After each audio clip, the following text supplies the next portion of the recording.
It is time for a break on NTV News First Edition, but still ahead in our program. In across the province, the lasting legacy of the Cantwell family and the Cape Spear Lighthouse. And when we come back, I'm going to speak with this year's Humanitarian of the Year award winner for the Canadian Psychology Association, Gemma Hickey, next.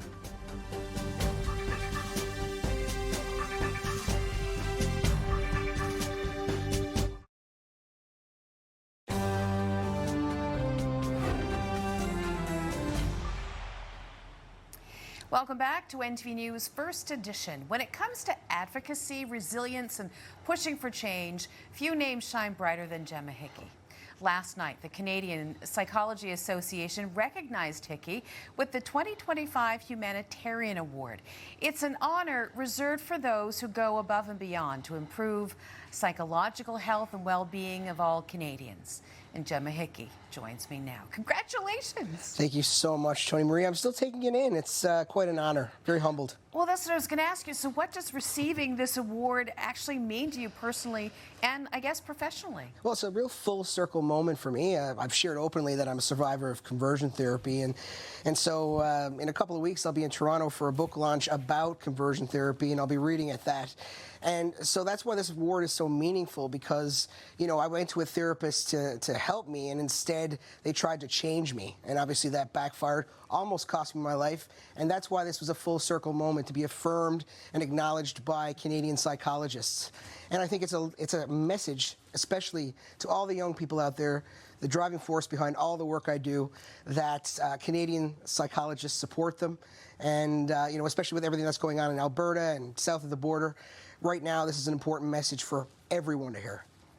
And when you look back on your journey, you know, you were just kind of talking about it a little bit. What challenges do you think have shaped your advocacy work the most? Well, you know, I think as Newfoundlanders and Labradorians, we're resilient.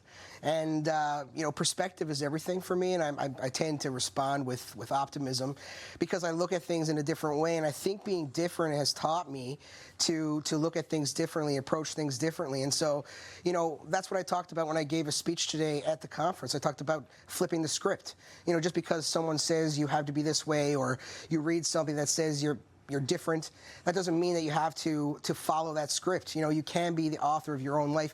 You don't have to be a character in someone else's storyline. And I think that that's important because, you know, I was playing on the word script. I'm an author, as you know, and talking about psychologists and they make diagnoses and, you know, things you learn from society, church, all these types of things. But the important thing is that you find yourself, and once you get out of your own way, everything is possible. Well, and look at the platform you have now, you know, especially, as you said, speaking in front of 1,600, I think it is, psychologists this week at their own event, you know, in their own backyard, I guess you could say, in their own house. How do you see this award then influencing future efforts in gender-affirming care and, I guess, supports for survivors of trauma? Well, you know, I think that trauma has shaped me. It's a part of me, and you know, I've been able to hold space with it and to even keep it in my life as a companion, to walk with it. I've done long walks. I think that in terms of this platform through this award, I also get to appear on a podcast. I'm invited to publish in their journal. I joked actually when they asked me to accept the award. I said, well, does it come with a gift certificate? You know, we can all use a tune-up. But, you know, I can use these, every award, you know, that I've been given over the years. I'm getting older now, so, you know, I'm happy to say there's been a few, but I use that as a platform to bring more attention to the issues that my community face. Obviously, like, I don't know, I don't do this for awards. That's not why I do this. But I do it to get attention to the issues that are important to me, that I've experienced, but in the hopes that it helps young people who are out there struggling. LGBTQ2+ youth are at a higher rate of suicide, addiction, homelessness.